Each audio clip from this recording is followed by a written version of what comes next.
6 knockouts, 8 submissions, 2 decisions. Is Ilia Topuria any good?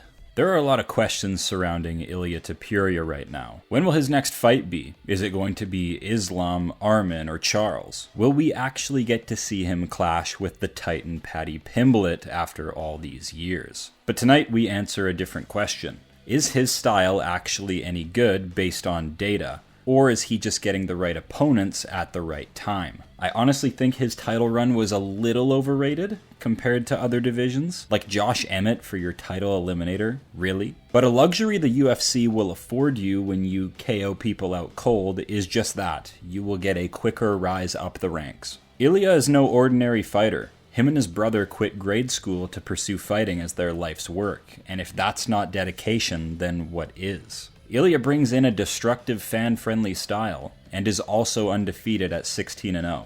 So how does he do it? Let's cut through the noise of the casual fan base and go deeper into fight style, strengths and weaknesses, and his UFC run to come to a proper verdict. Ilia Topuria, a lifelong grappler who transitioned into a pressure-heavy boxer. Strengths: master of boxing, BJJ black belt, heavy pressure, great defense. Weaknesses: low output, and undersized. Ilia usually wins by encroaching forward with a hunch, always on a hair trigger to fire effective punches, and a smart boxing guard to catch whatever his opponent throws at him. He feints real well, faking punches as takedowns and takedowns as punches. And this works so well because he's covered in any area the fight goes. You need to respect his feints, because he can actually back up everything with serious consequences. Lifelong black belt suited for MMA, dynamite in both hands. But he's shown to struggle against kickers and fighters who have great weapons down the middle. He hasn't been defeated yet, but we did see him get cracked with head kicks, knees, and uppercuts by Jai Herbert, a rangy kickboxer. He takes risks like all fighters must,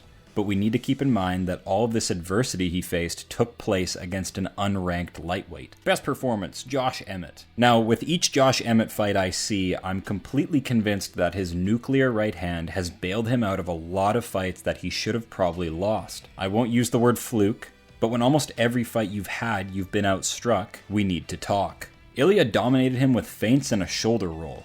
It wasn't an explosive knockout like he's capable of, but this was an effortless performance. Round 5 got a little shaky for him, but still, what a masterclass. Now most fun, his knockout over Ryan Hall. Now, I love seeing jiu-jitsu players get wiped out in the MMA world. If you were to be a UFC fighter, you need impactful striking, and Ryan Hall ain't that. Hall wasn't much more than a tricky grappling noodle that flailed about for a round before Ilia found an opening and closed the show. Loved this one. I love watching high-level BJJ, but when you don't have impactful striking, your opponent knows what you're coming at them with, and can adjust accordingly. And that's what Ilia did, and delivered a destructive knockout over Ryan Hall. Notable wins: Alexander Volkanovski, Max Holloway, and Bryce Mitchell. These were all sensational wins from Topuria, but I believe he caught Volk out of prime, which is still a phenomenal fighter, but after that KO loss to Makhachev, he hasn't had that same vigor. The Holloway win was impressive. Ilia was outranged and outsized here, and he still got the better of the striking. He feinted the takedown beautifully to set Holloway up for nasty punches, and he got an awesome finish. We've seen Holloway put on skates before, but we have to take note that Ilia was the first one to put him away. I think it's clear his punch power is clearly a weight class above, and that really shocks people when they get hit with it. The Bryce Mitchell win showed that Ilia can defeat a promising wrestler, stuffing takedowns at will and bombing away until Mitchell was fatigued and beaten. Now, Bryce Mitchell isn't the caliber of, let's say, an Islam Makhachev or an Arman Tsarukyan, like Topuria is likely to face in his move up to 155, but still, a good litmus test to show that Ilia has the capabilities to deal with a forward pressure grappler. I will note, Bryce did get him down and held him down for about 30 seconds to a minute, and the round ended, and we didn't get to see Topuria get back up on his own, so this raises a bit of caution. Strike accuracy, 47%, below baseline, but Ilia makes the shots count and his combos are devastating. Strikes landed per minute, 4.6. Strikes absorbed per minute, 3.8. Takedown average of 2. Great that he's not forgotten about the takedown. Submission average, 1.1. Takedown accuracy, 61%. Strike defense, 64%. Takedown defense, 93%. This is really promising. We'll see if this holds up at lightweight, because if it does, that's a great sign for Topuria. Knockdown average, also 1.1. Average fight time, 10 minutes, 14 seconds. And this is how Ilia Topuria is most likely to win a fight. His career began with him pursuing the takedown and latching up submissions. But he's explained how at the highest level of the sport, it's too cardio demanding for him. Gaethje has also spoken about this. And he'd rather put more focus into securing knockouts. So expect both, honestly. I don't see him ragdolling anybody at lightweight, I see him chinning them.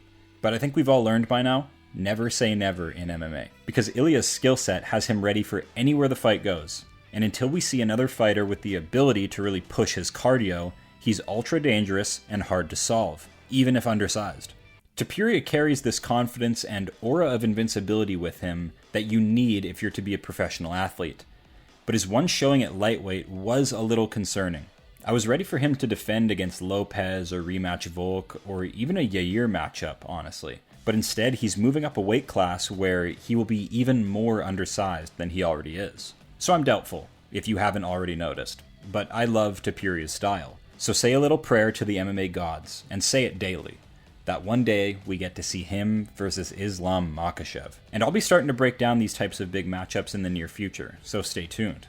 Ilia Topuria is A tier. And I've got some exclusive member content baking in the oven right now as well. And I know a few of you will really dig it. As always, thanks for watching me nerd out about the UFC. It's a whole lot better with all of you guys involved, dropping comments. Let's see how big we can get this thing. To my first 500 subscribers, you are making these videos possible, so thank you. I have lots of stuff brewing in the background right now, and I can't wait to share it with you guys. MMA makes no fucking sense, but I'm out here trying to put it all together. Until next time.